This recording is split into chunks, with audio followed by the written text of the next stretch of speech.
दोस्तों, hardest info channel में आपका स्वागत है। आज मेरे पास Xiaomi Mi 9 Lite है और मैं आपको दिखाना चाहता हूं कि जब आपके गेम या एप्लीकेशन गूगल प्ले स्टोर पर दिखाई नहीं देते हैं, उस समस्या को कैसे ठीक करें। स्थिति में आप कुछ सर्च करते हैं लेकिन वह वहां नहीं है।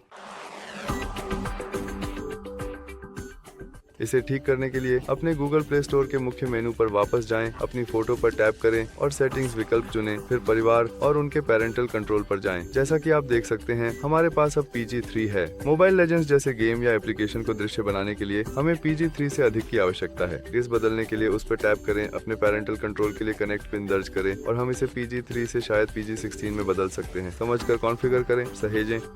आप अपने पेरेंटल कंट्रोल को बंद करके भी इसे बंद कर सकते हैं।